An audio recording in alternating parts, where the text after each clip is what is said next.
Bonjour à tous, chers abonnés de Une retraite sereine.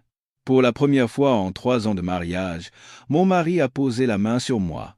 Après une nuit passionnée, en découvrant le secret que cachait mon corps, mon mari, le visage blême, a déchiré les papiers du divorce qu'il venait de rédiger. L'histoire que je vais vous raconter commence maintenant. Il était 22 heures. Les aiguilles de l'horloge comptoise du grand salon se déplaçaient avec une lenteur pesante.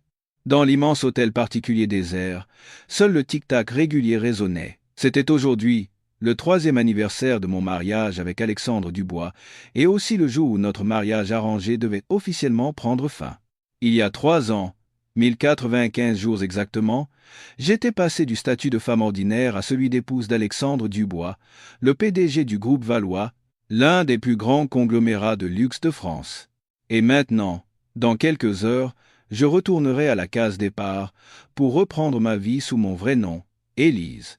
Assise en silence sur le canapé en cuir de Sienne, je ne quittais pas des yeux la table somptueusement dressée. J'avais passé tout l'après-midi à préparer ce dîner. Au centre de la table, un bouquet de lys blancs immaculés exhalait un parfum subtil. La lueur scintillante des bougies projetait des ombres dansantes sur les plats méticuleusement préparés. C'étaient tous mes préférés, des recettes que Madame Bernard, la gouvernante de longue date, m'avait elle-même enseignées. Je savais que tout cela était probablement vain et ridicule. En 3 ans, les fois où nous nous étions assis à la même table pour dîner se comptaient sur les doigts d'une main.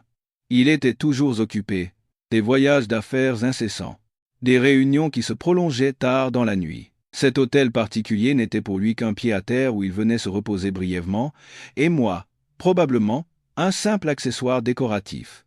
Mais comme c'était le dernier jour, je voulais faire quelque chose, comme un adieu officiel à ce mariage qui n'avait jamais vraiment commencé. Un petit espoir germait dans mon cœur, peut-être que pour ce dernier jour, il reviendrait. Le temps s'écoulait inexorablement. 23 heures, les bougies avaient fondu de plus de moitié, et la cire s'écoulait silencieusement le long des chandeliers, comme mes larmes silencieuses. Les plats sur la table avaient refroidi depuis longtemps. Je poussai un long soupir, me moquant de ma propre naïveté, et je me levai pour commencer à débarrasser. Il ne viendrait pas. Et c'était logique.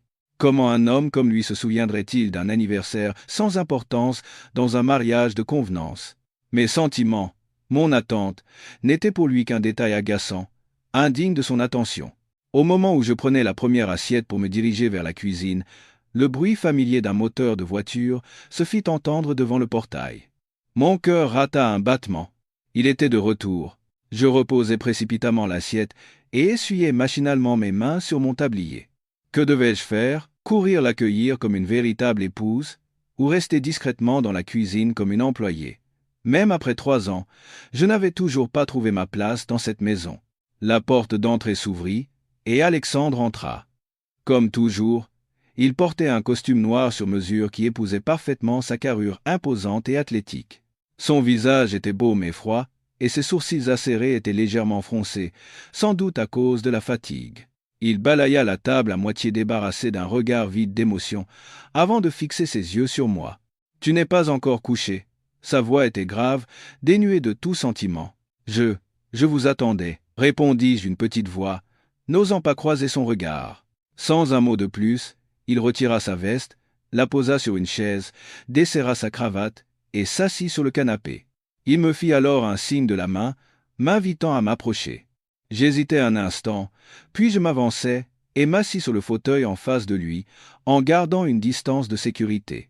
L'air du salon était lourd, presque irrespirable. Il sortit une liasse de papier de sa mallette et la poussa vers moi. « Lise et signe. » Je regardai les documents sur la table. Sans même les ouvrir, je savais ce qu'ils contenaient. Sur le papier blanc, les mots « Convention de divorce » devaient être imprimés en gras. J'ai eu l'impression que quelqu'un me serrait le cœur. C'était douloureux, mais étrangement, je me sentis aussi soulagé. Ce jour était enfin arrivé. Je devais l'affronter avec calme. C'était une fin programmée. Je me l'étais répété des centaines de fois. Je dépliai lentement les documents. Comme prévu, c'était la convention de divorce. Sur la dernière page, à côté de son nom, Alexandre Dubois, sa signature à l'écriture ferme et décidée était déjà apposée. Il avait tout préparé. Conformément au contrat, Je te céderai l'appartement de Saint-Germain-des-Prés, ainsi qu'une pension compensatoire. Considère cela comme la compensation pour ces 3 années, dit-il d'une voix neutre, comme s'il concluait une affaire. Je ne le regardais pas, fixant uniquement les 2 mots « divorce ». Ma gorge était sèche, mais je fis un effort surhumain pour que ma voix ne tremble pas. Ce n'est pas nécessaire. Respectons simplement le contrat. Vous avez aidé ma grand-mère, et j'ai joué le rôle de votre femme pendant 3 ans. Nous sommes quittes. Je saisis le stylo posé sur la table. Le métal froid contre ma peau me fit frissonner. Je pris une profonde inspiration, réprimant le tumulte d'émotions qui m'agitait. Je ne voulais pas lui montrer ma faiblesse. Je voulais partir la tête haute, préserver ma dernière parcelle de dignité. Je posai le stylo sur le papier et écrivis mon nom à côté du sien. Mon écriture tremblait légèrement, mais je parvins à finir. Élise Moreau, Alexandre Dubois. 2 noms, 2 signatures, côte à côte sur une feuille de papier, marquant la fin d'une relation. Je lui poussai les documents signés. C'est fait. Quand dois-je quitter les lieux? Alexandre prit les papiers, jeta un coup d'œil à ma signature, puis les rangea dans sa mallette. Il leva la tête pour me regarder. C'était la première fois ce soir-là qu'il me regardait droit dans les yeux. Son regard était si profond et complexe que je ne pouvais absolument pas deviner ce qu'il pensait. Comme tu veux. Mais j'apprécierais que ce soit fait d'ici demain. Sur ces mots, il se leva. Sans un mot de plus, il monta directement à l'étage. Son dos me parut immense, solitaire et lointain. Le bruit de ses pas s'éloigna, puis disparut derrière une porte. Je restai seul dans le salon glacial. Les larmes que j'avais si durement contenues se mirent enfin à couler, silencieusement, le long de mes joues. Il était temps de me réveiller de ce rêve de 3 ans, où j'avais joué à être une épouse. Après qu'Alexandre fut monté, je restai longtemps assis sur le canapé, hébété. Un vide immense envahissait mon corps et mon esprit. Je ne pleurais pas à chaudes larmes, mais un flot continu de larmes chaudes imbibait le col de ma robe. Quand j'essayais de me lever pour finir de ranger, ma tête se mit soudainement à tourner et mes jambes flageolèrent. Tout devant moi devint flou. Mon corps était brûlant, mais mes mains et mes pieds étaient glacés. C'était sans doute l'effet combiné de la pluie que j'avais reçu en faisant les courses, de l'attente dans le salon froid et du choc émotionnel que je venais de subir. Je tentais de m'agripper à une chaise, mais mes forces m'abandonnèrent. Juste avant de sombrer complètement dans l'obscurité, la dernière chose que je vis fut le lustre en cristal de baccarat du salon qui tournoyait. Et il me sembla entendre vaguement la porte de l'étage s'ouvrir, suivi de bruits de pas précipités, se dirigeant vers moi. J'ignore combien de temps je suis restée inconsciente. Lorsque j'ouvris les yeux dans un état second, la première chose que je sentis fut le contact familier et moelleux de mon lit. Ma tête était toujours douloureuse et mon corps brûlant. Je fis un effort pour ouvrir les yeux et regarder autour de moi. La pièce n'était éclairée que par la douce lueur d'une petite lampe sur ma table de chevet. Une légère odeur de désinfectant flottait dans l'air. J'essayai de me redresser, mais un vertige me força à me rallonger. C'est alors qu'une main large et chaude se posa délicatement sur mon front. Surprise, je tournai la tête. La personne assise à côté de mon lit n'était ni Madame Bernard, ni une autre domestique, mais Alexandre lui-même. Il portait des vêtements d'intérieur confortables, et son visage n'avait pas son expression froide et distante habituelle. Sous la lumière tamisée, ses sourcils épais étaient légèrement froncés, et dans ses yeux profonds brillait une lueur d'inquiétude que je n'avais jamais vue auparavant. Me voyant réveillé, il demanda d'une voix basse et rauque. « Comment tu te sens ?» Je le fixai, hébété, me demandant si je rêvais. Cet homme, celui qui m'avait froidement tendu les papiers du divorce un peu plus tôt, que faisait-il ici? Et pourquoi me demandait-il si gentiment de mes nouvelles? Pourquoi êtes-vous là? Tu t'es évanoui dans le salon, le médecin vient de passer. Il a dit que tu avais une mauvaise grippe aggravée par l'épuisement, avec une forte fièvre. Il t'a fait une injection pour la faire baisser. Il expliqua brièvement, mais sa main ne quitta pas mon front.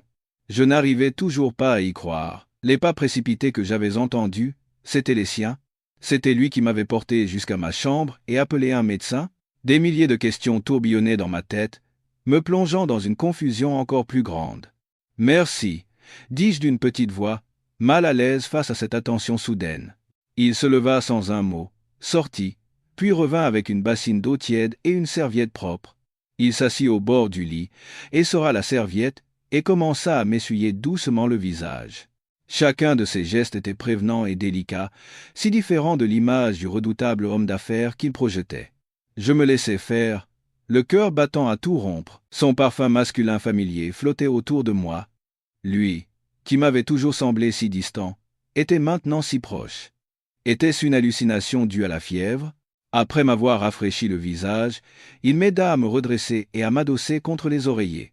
Puis il me tendit quelques comprimés et un verre d'eau tiède. « Prends ça, et dors. Tu iras mieux. » J'obéis et avalai les médicaments. Le goût amer se répandit dans ma bouche, mais une chaleur indescriptible envahit mon cœur. Une fois que j'eus fini, il me recoucha avec précaution et remonta la couette jusqu'à mon cou. Il ne partit pas tout de suite, mais resta assis là, à me regarder en silence. « Vous n'avez pas à faire tout ça. Je peux me débrouiller seul, dis-je, pour rompre le silence. Je craignais que sa gentillesse ne soit que de la pitié, et je ne voulais pas de sa pitié. « Reste tranquille, dit-il simplement, d'un ton qui n'admettait aucune réplique. Je ne pus rien dire de plus et fermai les yeux, feignant de dormir. Mais comment trouver le sommeil avec lui, à mes côtés? Je sentais son regard toujours posé sur moi. Un long moment plus tard, je sentis sa main écarter doucement une mèche de cheveux collée par la sueur sur mon front. Ce simple contact me figea. Je n'osais pas ouvrir les yeux, sentant seulement mon cœur marteler ma poitrine. Cette nuit-là, il resta dans ma chambre. Il ne dormit pas, mais s'installa dans le fauteuil du coin, s'approchant de temps en temps pour vérifier ma température et changer la compresse sur mon front. Au moindre de mes mouvements, il était immédiatement à mes côtés. Quand, assoiffé, je poussai un faible gémissement, il m'apporta aussitôt de l'eau. Jamais, au cours des 3 dernières années, je n'aurais pu rêver d'une telle attention. Entre la fièvre et la confusion, je restais dans un état de semi-conscience. Je ne comprenais pas pourquoi il agissait ainsi. Était-ce un dernier sens du devoir, avant que nous ne devenions officiellement des étrangers, ou y avait-il une autre raison? Quoi qu'il en soit, cette nuit serait la seule nuit chaleureuse de mes 3 années de mariage glacial. Les premiers rayons du soleil matinal se frayèrent un chemin à travers les rideaux. J'ouvris lentement les yeux. Je me sentais beaucoup plus légère. La fièvre semblait être tombée, ne laissant qu'une légère fatigue. Je posai la main sur mon front. Il n'était plus brûlant comme la veille. Le souvenir des soins intentionnés d'Alexandre me revint, aussi vif que s'il venait de se produire. Je regardai instinctivement vers le fauteuil dans le coin de la chambre. Il était vide. Il était parti. Un sentiment de vide me traversa. Être que tout ce qui s'était passé la nuit dernière n'était qu'un beau rêve provoqué par la fièvre. Il était impossible que cet homme si froid puisse se comporter avec une telle tendresse. Je me levai, réussissant cette fois à m'asseoir sans aide. En regardant autour de moi, je vis que la bassine et la serviette avaient disparu. Sur la table de chevet, il y avait un verre d'eau et quelques médicaments. Tout était impeccable, comme si personne n'avait veillé toute la nuit. J'allais sortir du lit pour aller à la salle de bain, quand la porte de la chambre s'ouvrit soudainement. C'était Alexandre, un plateau à la main. Il avait enfilé des vêtements d'intérieur encore plus décontractés, ce qui atténuait son habituelle distance. Me voyant lever, il fronça légèrement les sourcils. « Pourquoi n'es-tu pas resté couché? Le médecin a dit que tu devais te reposer. » Je le regardai, surprise, puis je regardai le plateau entre ses mains. « Vous n'êtes pas encore parti au bureau? Il aurait dû être à la Défense à 7 heures. Je reste à la maison aujourd'hui, » répondit-il sèchement, posant le plateau sur une petite table. « Viens, manger. J'ai préparé un bouillon. » J'étais stupéfaite. Non seulement il était à la maison, mais il était allé en cuisine pour me préparer le petit déjeuner. C'était encore plus incroyable que le fait qu'il m'ait soigné toute la nuit. Je m'approchai comme un automate de la table et regardai le bouillon de légumes chauds et parfumés. Je ne savais même pas qu'il savait cuisiner. Vous n'aviez pas besoin de vous donner cette peine. Madame Bernard a dû se rendre d'urgence dans sa famille ce matin. Mange avant que ça ne refroidisse. Il me coupa la parole. Son ton était toujours un peu autoritaire, mais pas froid. Je ne dis plus rien et commençai à manger. Le bouillon était parfaitement assaisonné, et la chaleur se répandit dans tout mon corps. Je gardai la tête baissée, n'osant pas le regarder pour cacher mon trouble et le flot d'émotions qui montait en moi. Il s'assit en face, silencieux, se servant un thé et me jetant des regards de temps à autre. Quand j'eus fini, il débarrassa et revint s'asseoir dans le même fauteuil que la veille. Il me regarda d'un air songeur. « Reportons le divorce d'un mois. » Ces paroles résonnèrent comme un coup de tonnerre. Je levai brusquement la tête. Pourquoi ?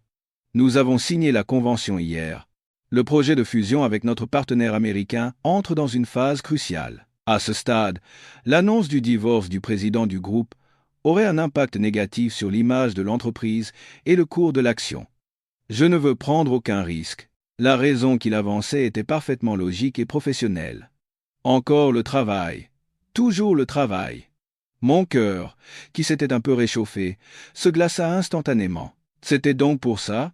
Son attention de la nuit dernière, le petit déjeuner de ce matin, et maintenant le report du divorce, tout était pour le bien de l'entreprise, pour ce projet si important. Et moi, qu'étais-je dans tout ça? Un simple pion dans son plan. Je me mis à rire de mes vaines illusions. Voyant mon silence, il ajouta, « Pendant ce mois, nous sommes toujours mari et femme. Reste ici. Après ce mois, tout se déroulera comme convenu. » « D'accord, » répondis-je d'une voix étrangement calme. En 3 ans, j'avais appris à dissimuler mes émotions. Je ne voulais pas qu'il voie la déception dans mes yeux. La conversation s'arrêta là. Il se leva, disant qu'il avait du travail à faire dans son bureau. La chambre retrouva son silence. Je restais assis sur le lit, me sentant épuisé, physiquement et mentalement. 1 mois. Je devais jouer le rôle de sa femme pendant encore 1 mois. Cela signifiait-il que j'allais vivre dans mes propres illusions pendant 1 mois de plus, ou que je devais endurer cette souffrance pendant 1 mois de plus? L'après-midi, après avoir pris mes médicaments et fait une sieste, je me sentis un peu mieux. M'ennuyant à rester dans ma chambre, je descendis pour boire un verre d'eau. L'hôtel particulier était d'un calme effrayant en pleine journée. En passant devant le bureau d'Alexandre au 1er étage, je vis que la porte était légèrement entr'ouverte. C'était le seul endroit de la maison où je n'étais jamais entré. Il avait une règle stricte, personne ne devait y entrer sans sa permission. La curiosité me piqua. Sachant que je ne devrais pas, mes pieds m'approchèrent inconsciemment de la porte. À travers l'entrebâillement, je le vis, assis à son bureau, concentré sur son travail. Au moment où j'allais me retourner, quelque chose accroché au mur derrière lui attira mon attention. C'était une peinture à l'huile dans un cadre en bois précieux. Le tableau représentait un coin de balcon fleuri à Montmartre, baigné d'une lumière éclatante. Mon cœur s'arrêta. C'était mon projet de fin d'études. Je me souvenais parfaitement de ce tableau. C'était mon œuvre préférée, le fruit de toute ma passion de l'époque. Après l'exposition de fin d'année, un acheteur anonyme l'avait acquis pour un prix très élevé. Je m'étais toujours demandé qui c'était, pourquoi dépenser autant pour l'œuvre d'une étudiante inconnue. Jamais je n'aurais imaginé que c'était Alexandre, et qu'il l'aurait accroché précieusement dans son espace le plus privé. Pourquoi? Pourquoi avait-il fait ça? Quand l'avait-il acheté? Avant notre mariage? Ou après? Des milliers de questions se bousculaient dans ma tête. Je restais là, pétrifié, à fixer le tableau, oubliant même que je l'espionnais. C'est alors que, comme s'il avait senti quelque chose, Alexandre se retourna brusquement. Nos regards se croisèrent à travers l'entrebâillement de la porte. Surprise, je fis volte-face pour m'enfuir. « Reste là !» Sa voix, froide et autoritaire, résonna derrière moi. Mes pas s'arrêtèrent net au milieu du couloir. Mon corps se figea. Comme une enfant prise en faute, mon visage brûlait et mon cœur battait la chamade. Je me retournai lentement pour lui faire face à travers l'étroite ouverture. Son visage était impassible, mais ses yeux profonds semblaient lire en moi, et je ne pus cacher mon trouble. « Entre !» ordonna-t-il, il avant de se retourner vers son bureau. Je pris une profonde inspiration, hésitai quelques secondes, puis poussai doucement la porte et entrai. C'était la première fois que je pénétrais dans son domaine privé. La pièce était décorée dans un style minimaliste, dominé par le gris et le noir, tout à son image. Tout était si propre et ordonné qu'on y sentait à peine une présence humaine. Une subtile odeur de bois de cèdre flottait dans l'air, créant une atmosphère à la fois solennelle et distante. Mon regard se posa de nouveau sur mon tableau. En le voyant de si près, je compris à quel point il le conservait précieusement. « Que veux-tu » demanda-t-il sans quitter son écran des yeux. J'allais juste boire quelque chose. Désolé de vous avoir dérangé, bafouillai-je, cherchant une excuse. Vraiment? Il haussa légèrement un sourcil et se tourna enfin vers moi. Il s'adossa à son fauteuil, les mains jointes sur son bureau, l'air très autoritaire. J'avais l'impression que ce tableau t'intéressait davantage. Prise au dépourvu, je fus encore plus troublé. Ne pouvant plus nier, je pris mon courage à deux mains et demandai directement « Pourquoi ? Pourquoi mon tableau est-il ici ?» Il me fixa longuement d'un regard indéchiffrable. « Parce que je l'ai acheté. Je sais. Mais pourquoi vous ?» insistai-je. Une faible lueur d'espoir s'alluma en moi. M'aurait-il remarqué bien avant ? Ce mariage n'était-il pas une pure coïncidence ? Il esquissa un sourire à peine perceptible. Je l'ai vu par hasard lors d'une vente aux enchères caritatives. Il me semblait qu'il irait bien sur ce mur, c'est tout. Sa réponse fut comme une douche froide sur mon espoir naissant. Parce qu'il allait bien sur le mur, c'était tout. Toutes mes suppositions, toutes mes attentes devenaient soudain ridicules. Je me moquais de moi-même d'avoir nourri tant d'illusions. Pour lui, ce tableau n'était probablement pas différent des autres objets de décoration coûteux de la maison. Je vois. Eh bien, merci d'apprécier ma peinture. J'essayais de paraître calme, mais la déception dans ma voix était palpable. Je ne vous dérange pas plus longtemps. Au moment où j'allais me retourner pour partir, mon téléphone sonna dans ma poche. C'était le numéro de la maison de retraite de ma grand-mère. Un mauvais pressentiment m'envahit. Je répondis d'une main tremblante. « Allô ?» À l'autre bout du fil, la voix paniquée de l'infirmière qui s'occupait de ma grand-mère. « Madame Dubois, venez tout de suite à la résidence. Votre grand-mère est dans un état critique. Elle a des difficultés respiratoires et sa tension chute brutalement. Nous lui prodiguons les premiers soins, mais son état est très grave. » Chaque mot de l'infirmière était comme un poignard dans mon cœur. Le monde s'écroulait autour de moi. Comment est-ce possible ? Je lui ai parlé hier matin. Elle allait bien. Avec les personnes âgées, la maladie est imprévisible. Le médecin dit qu'elle a besoin d'un traitement spécialisé, qu'il faut faire venir de l'étranger de toute urgence. Sinon, il n'y a plus d'espoir. Combien coûte ce traitement ? C'est très cher. Environ 500 000 € par injection. 500 000 €. La somme me tomba dessus comme une montagne. Je venais de lancer ma petite agence d'architecture d'intérieur. Mon activité n'était pas encore stable. Où allais-je trouver une telle somme en si peu de temps ? Mon corps se mit à trembler, et les larmes coulèrent, sans que je puisse les retenir. J'arrive tout de suite. Je raccrochai, incapable de garder mon calme plus longtemps. Ma grand-mère était la seule famille qui me restait. Après avoir perdu mes parents très jeunes, c'est elle qui m'avait élevé. S'il lui arrivait quelque chose, je ne savais pas comment je pourrais continuer à vivre. Oubliant la présence d'Alexandre, je me précipitai hors du bureau. « Attends !» Un bras ferme me retint. C'était Alexandre. Il était apparu derrière moi. Son visage était toujours froid, mais une émotion complexe traversa ses yeux sombres. « Qu'est-ce qui se passe ? » ?»« Ma grand-mère. Elle est dans un état critique. » Je sanglotai, incapable de finir ma phrase. Il ne posa pas plus de questions, sortit un mouchoir de sa poche et me le tendit. « Essuie tes larmes, ça ne résoudra rien. » Puis il prit les clés de sa voiture sur le bureau. « Je t'emmène. » Dans la voiture, sur le chemin de la maison de retraite, j'étais assis sur le siège passager, immobile. Mon cœur brûlait d'angoisse. Je me mordais les lèvres pour ne pas éclater en sanglots, mes mains crispées l'une sur l'autre. Alexandre conduisait en silence, mais beaucoup plus vite que d'habitude. L'air dans l'habitacle était lourd. Dès notre arrivée, je courus aux urgences. Ma grand-mère était allongée sur un lit, son corps frêle, son visage pâle, respirant à peine à l'aide d'un masque à oxygène. À cette vue, mon cœur se brisa. Le médecin m'expliqua que son état était très critique et que si nous ne trouvions pas le médicament dans les 24 heures, il ne pourrait rien garantir. Je m'effondrai sur un banc dans le couloir, submergé par un sentiment d'impuissance et de désespoir. Que faire ? Vendre mon agence, mais je ne pourrais jamais réunir une telle somme en si peu de temps. Emprunter à des amis ? Ma meilleure amie, Sophie, n'était qu'une simple employée. À qui pouvais-je bien demander de l'aide ? Alors que j'étais perdu dans mes pensées, Alexandre s'approcha et s'assit à côté de moi. Il me tendit une bouteille d'eau. Dans quel hôpital se trouve ce médicament ? Je levai la tête pour le regarder. Un instant, l'envie de lui demander de l'aide me traversa l'esprit. Mais ma fierté m'en empêcha. Nous allions bientôt divorcer.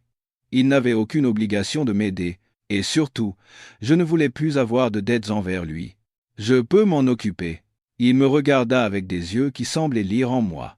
Comment? Je restais silencieuse, sans réponse. Cette nuit-là, je restais à l'hôpital, au chevet de ma grand-mère. Alexandre était reparti, prétextant avoir du travail. Avant de partir, il m'avait juste dit « Appelle-moi s'il y a quoi que ce soit ». Je ne dormis pas de la nuit, tenant la main de ma grand-mère, priant pour un miracle. Dans mon sommeil agité, j'ai dû murmurer, parler de la maladie de ma grand-mère, des 500 000 euros, de mon impuissance. Le lendemain matin, alors que j'étais assoupi, la tête posée sur le lit, mon téléphone sonna. C'était le directeur de la maison de retraite. D'une voix joyeuse, il me dit « Madame Dubois, j'ai une excellente nouvelle. Un donateur anonyme vient de nous contacter. Non seulement il a décidé de prendre en charge l'intégralité des frais médicaux de votre grand-mère, mais il a également décidé de créer un fonds de dotation de 50 millions d'euros pour aider les personnes âgées, démunies de notre établissement. Il a même fait venir un cardiologue de renom de Suisse pour soigner personnellement votre grand-mère. Son avion atterrit ce soir. Je n'en croyais pas mes oreilles. 50 millions d'euros. Un spécialiste suisse. Que se passait-il? C'est vrai, monsieur le directeur. Mais qui est ce donateur? Il a souhaité rester anonyme. Il m'a juste dit de vous transmettre qu'il avait été très touché par votre dévouement filial. Vous êtes vraiment bénie, madame. Je raccrochai, toujours sous le choc. Qui pouvait avoir fait une chose pareille pour moi? Je ne connaissais personne d'aussi influent. Serait-ce Alexandre? Mais pourquoi aurait-il fait ça? Et comment savait-il que j'avais besoin d'argent? M'aurait-il entendu parler dans mon sommeil? Alors que j'étais perdu dans mes conjectures, la silhouette d'un homme de grande taille apparut à la porte de la chambre.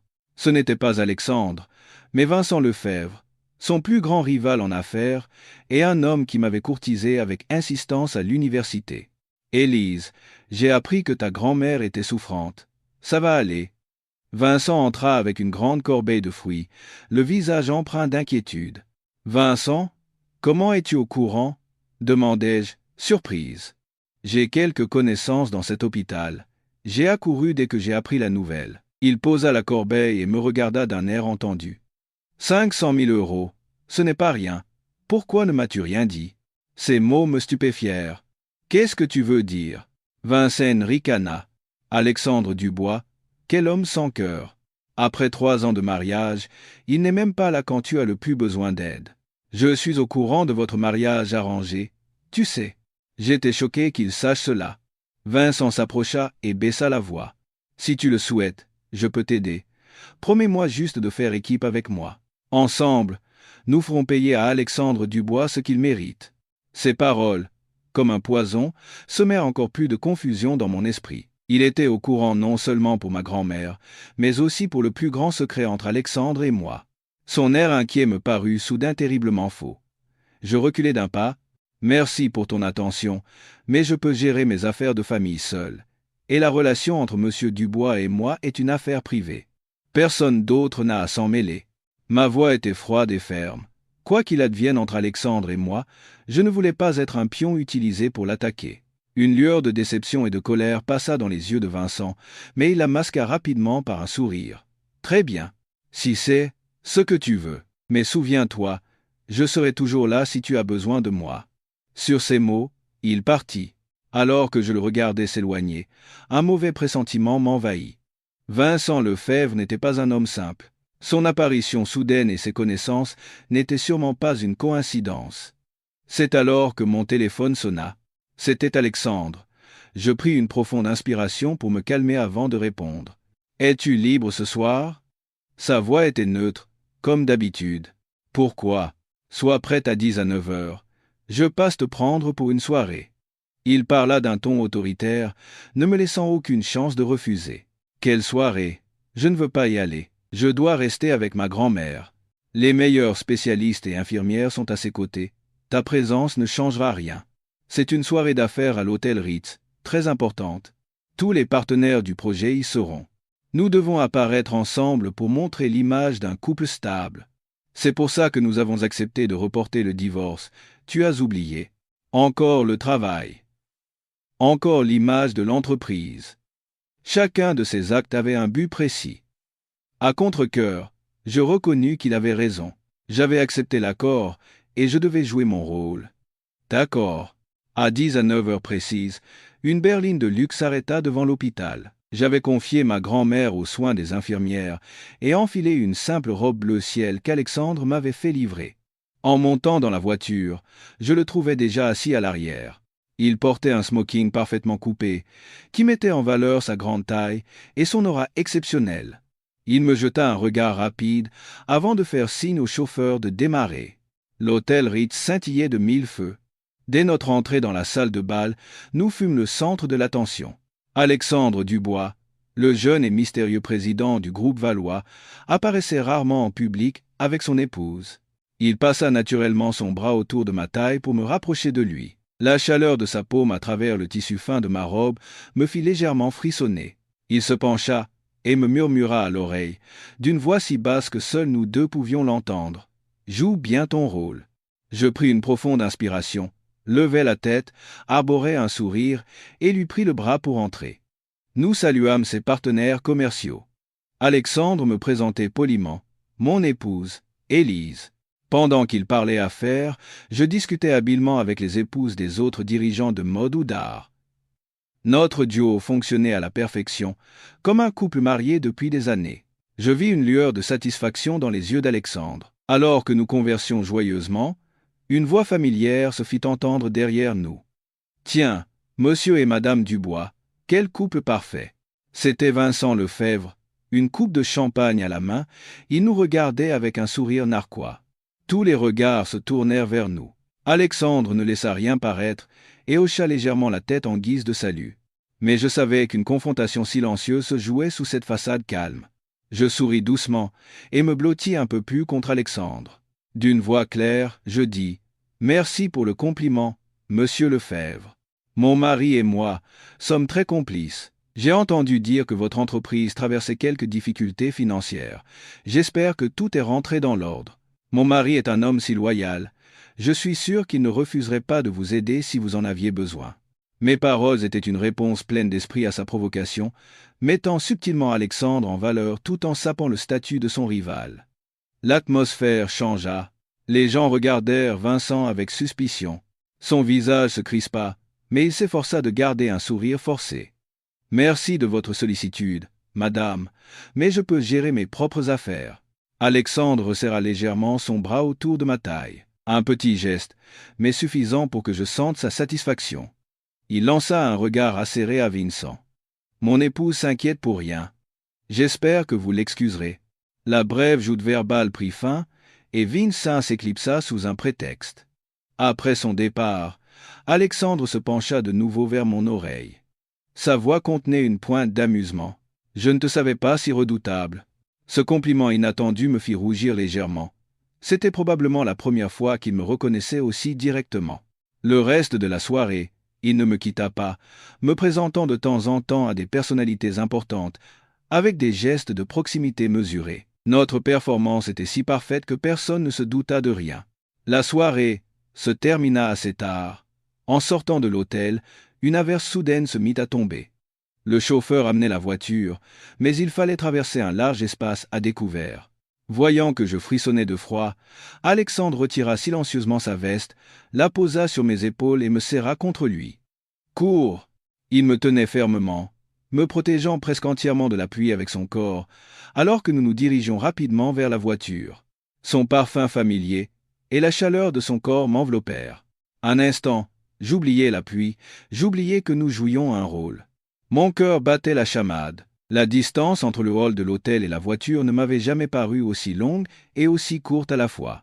Une fois installés dans la voiture, nous étions tous les deux un peu mouillés. Quelques gouttes d'eau perlaient dans ses cheveux, adoucissant son air habituellement strict et lui ajoutant un charme inattendu. Il prit un mouchoir, mais au lieu de s'essuyer le visage, il se tourna vers moi et essuya délicatement les gouttes sur mon visage et mes cheveux. La distance entre nous était infime. Je pouvais voir clairement mon reflet dans ses yeux profonds. L'atmosphère dans l'espace confiné de la voiture devint soudainement électrique. Ma respiration s'accéléra. Poussé par une force invisible, son visage se rapprocha du mien. De plus en plus près, Je sentis son souffle chaud sur ma peau. Mon cœur allait exploser. Je fermai les yeux, attendant l'instant fatidique. Mais alors que nos lèvres allaient se toucher, il s'arrêta brusquement. Il hésita quelques secondes, une émotion complexe traversant son regard. Puis il se redressa silencieusement, se détourna et ordonna d'une voix basse au chauffeur de nous ramener. À cet instant, je ressentis un sentiment de vide et de honte. Je me tournai rapidement vers la fenêtre, feignant de regarder la pluie couler sur la vitre pour cacher mon visage rouge. Le trajet du retour se fit dans un silence total, un silence plus pesant que 1000 mots. À peine arrivé à l'hôtel particulier, je montai presque en courant dans ma chambre. Ce n'est qu'après ma douche que je réalisai que j'avais perdu la boucle d'oreille en perles que ma grand-mère m'avait offerte. En touchant mon lobe, je n'en sentis qu'une. Où était passé l'autre? C'était mon bien le plus précieux. Je fouillai frénétiquement la chambre, mon sac, sans succès. En y repensant, je me souvins l'avoir enlevé à l'hôpital en me changeant à la hâte, et c'est là qu'Alexandre avait appelé. L'aurais-je laissé dans son bureau en me précipitant pour répondre? La peur de lui faire face était immense, mais je ne pouvais pas perdre cette boucle d'oreille. Je pris mon courage à 2 mains et descendis vers son bureau. La porte était entr'ouverte comme la dernière fois. Espérant qu'il ne soit pas là, j'entrai sur la pointe des pieds. La pièce était vide, seule une lampe était allumée sur le bureau. Je soupirai de soulagement et commençai à chercher la boucle d'oreille. En me penchant près du bureau, je bousculai accidentellement une pile de magazines. Ils tombèrent par terre, je me dépêchai de les ramasser. En voyant les couvertures, je me figeai. C'étaient tous des magazines spécialisés en design d'intérieur, et l'un d'eux avait en couverture une photo d'un projet que ma petite agence venait de terminer. Curieuse, je feuilletai les autres. Tous contenaient des articles ou des photos sur moi et mon travail au cours des 3 dernières années. Mon cœur s'emballa. Comment était-ce possible? Pourquoi collectionnait-il ça? Mon regard balaya la pièce et s'arrêta sur une armoire en bois de rose, fermée à clé. Normalement, je n'aurais jamais fait ça, mais ce soir, une impulsion irrésistible me poussa à agir. Je vis un trousseau de clés dans une boîte sur le bureau. J'en essayai une au hasard, et l'armoire s'ouvrit avec un déclic. Ce que je vis à l'intérieur me coupa le souffle. Ce n'étaient pas des dossiers d'entreprise, mais des dizaines d'albums photos. D'une main tremblante, j'en pris un. La première page montrait une photo de moi, prise à mon insu, travaillant d'arrache-pied dans mon studio. La page suivante, une photo de moi me promenant seul dans un parc. Une autre encore, me montrait discutant joyeusement avec ma grand-mère à la maison de retraite. Des centaines, des milliers de photos volées, documentant presque chaque instant de ma vie au cours des 3 dernières années.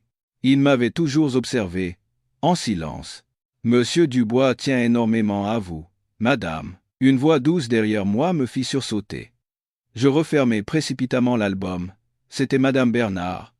Quand était-elle rentrée? Un plateau à la main. Elle me regardait avec une expression douce, sans la moindre surprise. Madame Bernard, je ne savais que dire. Elle posa le plateau et soupira. Toutes ces photos, c'est monsieur qui les a fait prendre. Comme il ne pouvait pas être souvent à vos côtés, il voulait au moins savoir chaque jour si vous alliez bien, si vous étiez heureuse. Elle désigna mon tableau. C'est la même chose pour cette peinture. Cette année-là, à la vente aux enchères de votre école, il l'a achetée pour une fortune. Il a dit que le sourire de la jeune femme qu'il avait peinte était le plus éblouissant qu'il ait jamais vu. Chaque mot de madame Bernard était comme un coup de marteau sur mon cœur. Cet homme froid, ce mari distant, à sa manière, s'était discrètement soucié de moi et m'avait protégé. Je pris une photo. J'y avais un sourire radieux. Je ne pus retenir mes larmes.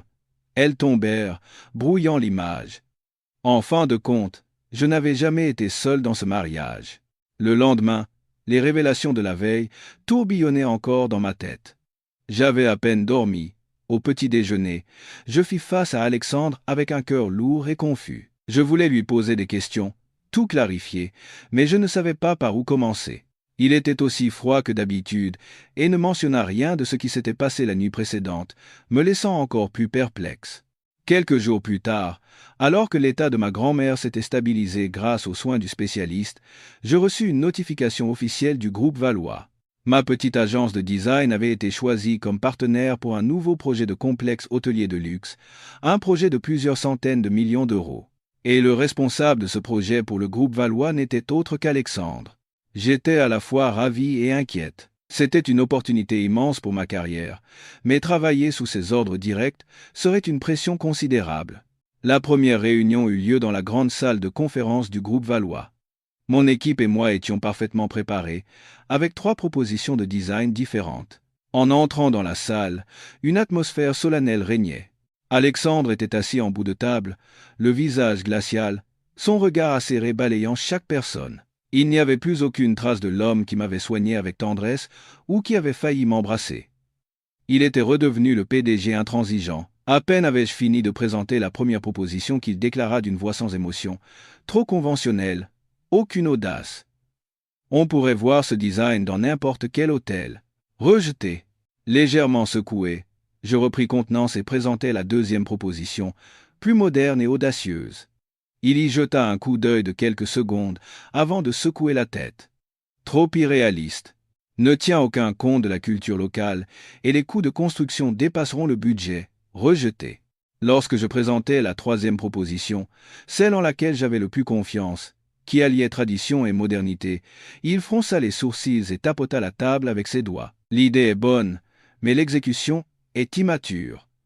L'agencement de l'espace est irrationnel et la fonctionnalité n'est pas optimisée. Rejeté également. Les 3 propositions, fruits de notre travail acharné, venaient d'être balayées devant tout le monde. La colère et l'humiliation montèrent en moi. Mes collaborateurs baissèrent la tête, l'air de la salle était lourd comme du plomb, mais je n'étais pas du genre à abandonner. Ma fierté professionnelle m'interdisait de rester silencieuse. Je pris une profonde inspiration, levai la tête et le regardai droit dans les yeux. « Monsieur le Président, je ne peux pas être d'accord avec votre évaluation. » La troisième proposition, ainsi commença un débat acharné. Je défendis mes concepts avec toute ma connaissance et ma passion. Il ne se laissa pas faire, contre-attaquant avec des questions pointues et une logique implacable. Nous nous disputâmes sur chaque détail, de l'agencement du hall au choix des matériaux des balustrades. Le personnel présent passa de la surprise à la stupéfaction, puis à l'admiration. Jamais ils n'avaient vu un partenaire oser ainsi tenir tête à leur président si redoutable. Et étrangement, dans les yeux d'Alexandre, je ne voyais pas de colère, mais de l'intérêt et du respect. Il ne m'écrasait pas de son autorité, mais me traitait en égal, sur le plan professionnel. Après plus de 2 heures de débat, nous étions tous les deux épuisés.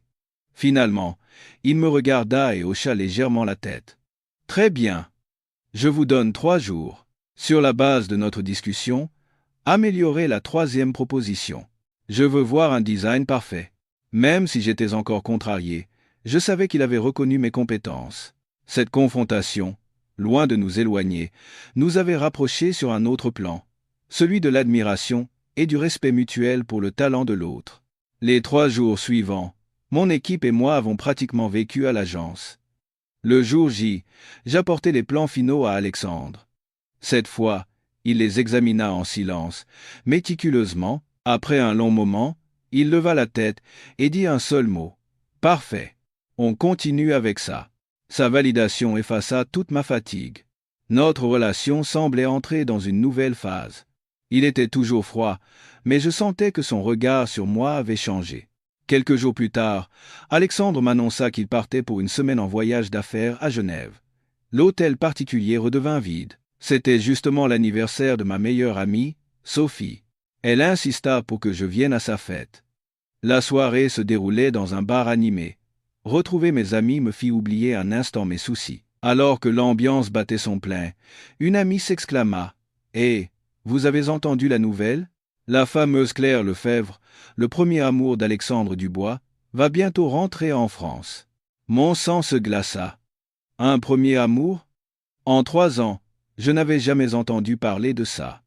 Je me forçai à sourire. « De quoi tu parles ? Où as-tu entendu ça ?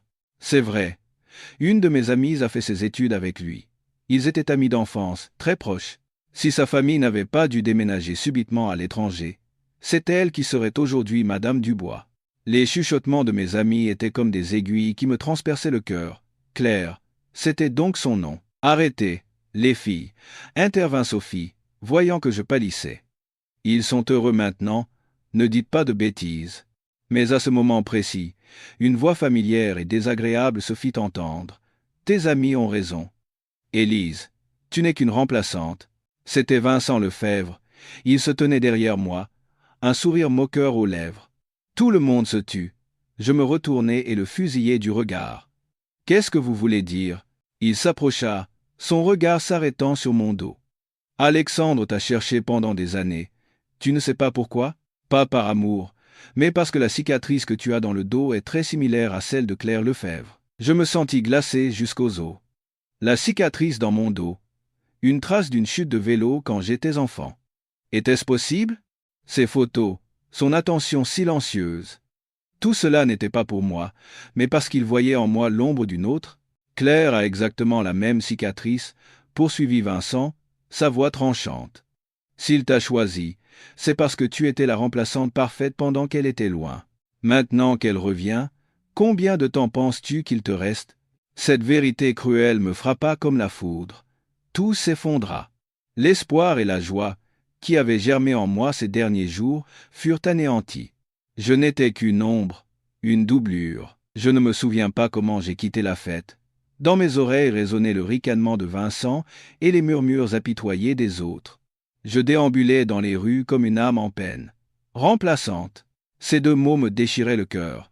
De retour à l'hôtel particulier, je me sentis plus seul et désespéré que jamais. J'ouvris mon armoire, sortis une valise et y jetai toutes mes affaires. Je ne voulais plus rester ici une seconde de plus, je ne voulais plus vivre dans l'ombre de quelqu'un d'autre. Alors que je descendais avec ma lourde valise, la porte d'entrée s'ouvrit. C'était Alexandre. Il était de retour. Il avait l'air épuisé, le visage pâle. Il était censé être parti pour une semaine, mais il était revenu après seulement 4 jours. Il me vit, puis vit la valise, et ses sourcils se froncèrent. Une colère froide brillait dans ses yeux. « Où comptes-tu aller ?» Je levai la tête et le regardai droit dans les yeux, retenant mes larmes. « Ça ne vous regarde pas. Nous allons divorcer de toute façon. » Il tituba vers moi. Qui t'a donné la permission de... Il ne put finir sa phrase. Son corps massif s'effondra lourdement sur le sol.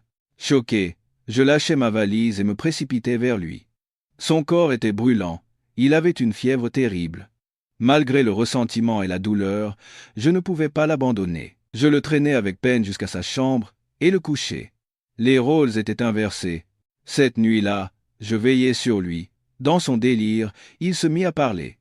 Il n'arrêtait pas d'appeler un nom, mais je ne distinguais pas bien.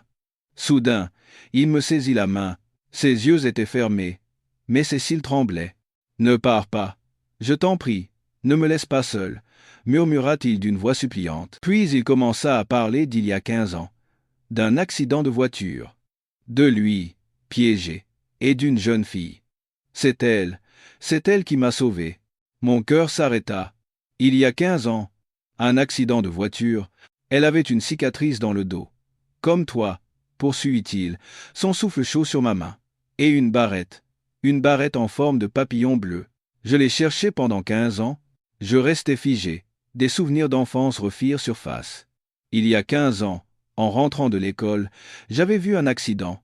Une voiture avait percuté un arbre. J'avais vu un garçon, piégé et ensanglanté. Sans hésiter, j'avais brisé la vitre avec une pierre, et je l'avais sorti juste avant que la voiture ne s'enflamme. Dans la panique, j'avais perdu la barrette papillon bleu que ma grand-mère venait de m'offrir, et mon dos avait été éraflé par un éclat de verre, laissant une cicatrice. Serait-ce possible? Le garçon de l'époque, c'était lui. Comme s'il me reconnaissait à travers son délire, il me serra plus fort contre lui, enfouissant son visage dans mon cou. « Je t'ai trouvé. Je t'ai enfin retrouvé. Ne me quitte plus jamais. » Ces mots, sa vulnérabilité, et cette révélation fracassante firent tomber mes dernières défenses. Les larmes coulèrent, la rancœur, la douleur, tout disparut, ne laissant place qu'à l'amour que j'avais réprimé pendant 3 ans et à une émotion intense. Je ne savais pas s'il me confondait avec Claire ou s'il m'avait vraiment reconnu, mais à cet instant, je ne voulais plus y penser. Je passai mes bras autour de lui et le serrai fort. Cette nuit-là, entre la fièvre et les émotions troubles, nous nous appartîmes pour la première fois. Le lendemain matin, je me réveillai dans les bras chaleureux d'Alexandre. Le soleil filtrait à travers les rideaux, éclairant son beau visage endormi. Sa fièvre était tombée. Je me sentis envahi d'un bonheur doux. J'allais doucement toucher son visage quand ses cils frémirent, et il ouvrit les yeux. Nos regards se croisèrent. La surprise, le trouble, puis une froideur effrayante envahirent ses yeux. Il me repoussa et se leva brusquement, me regardant comme une étrangère. Sans un mot, il se dirigea vers la salle de bain. Son geste me poignarda le cœur. Que se passait-il? Regrettait-il? Ou s'était-il rendu compte que je n'étais pas la femme qu'il voulait vraiment? Il sortit de la salle de bain, s'habilla et quitta la chambre sans un regard pour moi. Ce jour-là, il m'évita. Je me sentais ridicule.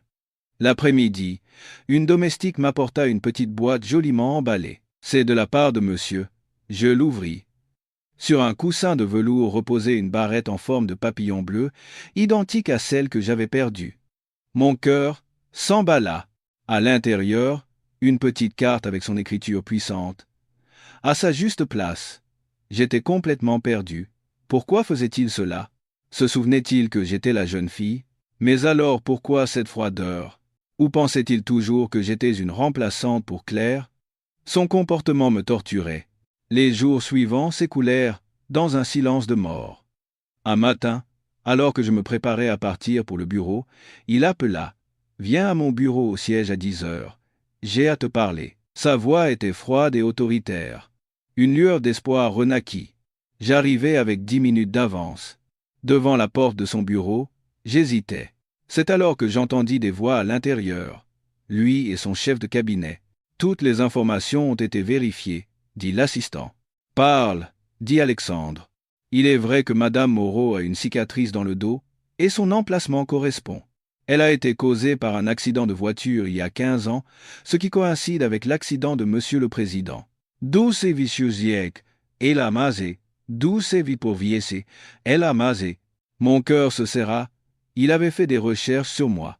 Bien, dit Alexandre, l'air satisfait. Alors, c'est plus certain, continuez de surveiller. Il faut que tout soit parfaitement confirmé avant le retour de Mademoiselle Lefebvre. Aucune erreur ne sera tolérée. Sa dernière phrase fut comme un coup de massue. Avant le retour de Claire Lefebvre, Vincent avait raison. Il ne vérifiait pas mon identité pour me reconnaître, mais pour s'assurer que j'étais une remplaçante qualifiée, à comparer avec l'original qui allait bientôt revenir. La nuit passionnée, ses paroles dans son délire, la barrette, tout n'était qu'une pitoyable illusion. Une douleur et une déception immense submergèrent tout espoir et tout amour. Je fis demi-tour, l'âme en peine. De retour à la maison, je ne fis pas mes valises cette fois. Je m'assis à mon bureau, sortis la convention de divorce et lui envoyai un message court et définitif. J'ai réfléchi. Inutile d'attendre un mois. Divorçons maintenant. Les documents seront transmis par mon avocat. Après cela, j'éteignis mon téléphone. Tout était vraiment fini. Les jours suivants, je me consacrai corps et âme au travail pour ne pas penser. J'avais quitté l'hôtel particulier pour un petit appartement près de mon agence. Je coupais tout contact avec Alexandre. Un après-midi, je reçus un message d'un numéro inconnu. « Bonjour, Madame Moreau. Je suis Claire Lefebvre. Pourrions-nous nous voir? Il y a quelque chose de très important que vous devez savoir sur Alexandre et vous. » Claire. Elle était revenue pour réclamer ce qui lui appartenait. Malgré mon appréhension, j'acceptai. Je voulais voir à quoi ressemblait l'original que j'avais remplacé pendant 3 ans. Nous nous retrouvâmes dans un café tranquille. C'était une femme d'une beauté délicate. Elle s'assit en face de moi, un regard complexe où se mêlaient des excuses et de la culpabilité. « Madame Moreau, je suis venu pour m'excuser et pour vous dire la vérité, cachée depuis 15 ans. » Elle prit une profonde inspiration. Il y a 15 ans, dans cet accident de voiture, la personne qui a sauvé Alexandre, ce n'était pas moi. C'était vous. Je restais pétrifié. C'est moi qui ai provoqué l'accident, continua-t-elle en pleurant. J'étais jeune et inconsciente. J'ai paniqué et je me suis caché. Je vous ai vu briser la vitre, le sortir de la voiture. J'ai vu votre barrette papillon tomber. J'ai vu votre dos se blesser. Plus tard, quand Alexandre s'est réveillé et a demandé qui l'avait sauvé, par lâcheté, j'ai menti. J'ai prétendu être son héroïne. Ce mensonge m'a hanté pendant 15 ans. Il ne m'a jamais aimé, il me considérait juste comme une sœur envers qui il avait une dette. Il n'a jamais cessé de vous chercher, vous, la jeune fille de l'époque. Quand j'ai appris qu'il vous avait épousé, j'ai su que je devais revenir et tout remettre en ordre. Je suis désolé de vous avoir volé votre identité et de vous avoir causé tant de souffrances. Je quittai le café, abasourdi. La vérité était si soudaine, si choquante. Personne n'était la remplaçante de personne. Depuis le début, il n'avait cherché qu'une seule personne, moi, mais une autre douleur surgit. Il avait trouvé la jeune fille du passé, pas la femme que j'étais devenue. C'est alors que mon téléphone sonna, la maison de retraite. Un autre mauvais pressentiment. Madame Dubois, venez vite, votre grand-mère a fait une rechute. Insuffisance rénale aiguë. Nous la transférons à l'hôpital américain. Toutes les pensées sur Alexandre, Claire, l'amour, s'évanouirent, remplacées par une peur panique. Je sautai dans un taxi. Pourquoi le destin s'acharnait-il sur moi? Quand j'arrivai à l'hôpital, ma grand-mère était déjà emmenée au bloc. Je m'effondrai sur une chaise, désemparé. C'est alors qu'une équipe de médecins arriva en courant, menée par le spécialiste suisse. Et derrière eux, une silhouette familière, Alexandre. Son visage était tendu, il avait l'air d'avoir couru un marathon. N'était-il pas en voyage d'affaires au Japon? Il s'accroupit devant moi et me prit les mains. « Ne t'inquiète pas, je suis là. » Sa voix était rauque, mais incroyablement rassurante. J'ai annulé ma réunion au Japon et j'ai pris mon jet privé dès que j'ai appris la nouvelle. La meilleure équipe médicale est prête. Ta grand-mère va s'en sortir. Avait-il fait tout ça pour moi? Ou pour son héroïne? La douleur et la tristesse revinrent. Je retirai mes mains. Merci. Mais vous n'avez pas à faire ça. Je peux m'en occuper. J'ai vu clair, je sais tout maintenant. Vous avez cherché la jeune fille de vos souvenirs, pas la femme que je suis devenue. Je ne veux pas de sentiments qui ne m'appartiennent pas vraiment. Alors nous divorcerons comme prévu. L'opération dura des heures. Quand le chirurgien sortit enfin, il annonça que l'opération était un succès. Je m'effondrai de soulagement. Sans Alexandre, je n'aurais jamais pu surmonter tout ça. Quelques jours plus tard, ma grand-mère allait mieux. Me voyant soucieuse, elle me dit « Élise, va dans notre ancienne maison et cherche une boîte en bois sous mon lit. Apporte-moi le vieux journal intime qui est à l'intérieur. » Intrigué, j'obéis. Je trouvai le journal à la couverture de cuir marron. Je le feuilletai jusqu'à l'année de mes 10 ans. Sur une page tachée de larmes, j'avais écrit « Aujourd'hui, j'ai eu très peur. J'ai vu un accident. J'ai sorti un garçon de la voiture. Il était très beau. J'ai perdu ma barrette papillon bleu et je me suis blessé au dos. Mais j'ai sauvé quelqu'un. J'espère qu'il va bien. » Tout était là. La preuve irréfutable. Je pleurais de nouveau, mais cette fois, des larmes de soulagement et de compréhension. Avant que je puisse parler à Alexandre, un autre drame éclata. Les nouvelles du matin montraient Vincent Lefebvre en conférence de presse, accusant Alexandre de négliger ses devoirs de PDG pour des raisons personnelles, citant son annulation soudaine du voyage au Japon. Il avait même entraîné Claire avec lui, la forçant à se tenir à ses côtés. C'était un complot ignoble pour le destituer. Je ne pouvais pas le laisser affronter ça seul. L'assistant d'Alexandre m'appela et me conduisit dans une villa sécurisée où il m'attendait. Il me tendit un dossier. À l'intérieur, le rapport médical de son accident d'il y a 15 ans, prouvant que Claire avait menti, mais aussi des documents surprenants, nos actes de naissance et l'arbre généalogique de la famille Dubois. Mon père, son vrai nom était Damien Dubois, c'était mon oncle, dit-il d'une voix grave. Ne t'inquiète pas, nous n'avons aucun lien de sang. Mon père était un fils adoptif. Seul ton père, Damien, était le fils biologique de mon grand-père. Il m'expliqua alors le terrible secret de sa famille. Une maladie génétique rare, mes parents, de brillants chercheurs, avaient découvert que la clé de la guérison se trouvait dans mes gènes. Ils furent tués dans un incendie de laboratoire orchestré par son grand-père, Charles Dubois, qui voulait s'approprier leurs recherches et faire de moi le remède de la famille. Je t'ai cherché pendant 15 ans, d'abord pour te remercier, puis, en découvrant la vérité, pour te protéger de lui. Notre mariage était le seul moyen de te garder légalement à mes côtés. À ce moment, un de ces hommes appela de l'hôpital. « Monsieur le Président, votre grand-père est arrivé. » Il se dirige vers la chambre de la grand-mère d'Élise. Nous nous précipitâmes à l'hôpital, le couloir était en état de siège. Charles Dubois, un vieil homme à l'aura glaciale, faisait face aux gardes du corps d'Alexandre. « Laissez-moi passer. Je ne vous laisserai pas lui faire de mal, grand-père, » dit Alexandre, en se plaçant devant moi. Le vieil homme ricana. « Cette fille est l'espoir de notre famille. » C'est alors que la porte de la chambre s'ouvrit. Ma grand-mère, en fauteuil roulant, tenait une boîte en brocart. « Charles, vous vous souvenez de ceci ?» Elle ouvrit la boîte, révélant un seau en jade en forme de dragon. C'était le sceau de la famille, que mon père lui avait confié. Il m'a dit de l'utiliser si jamais votre cupidité vous poussait à vous en prendre à votre propre petite-fille. Au même moment, les anciens de la famille Dubois apparurent, se rangeant silencieusement derrière ma grand-mère. Charles Dubois était piégé.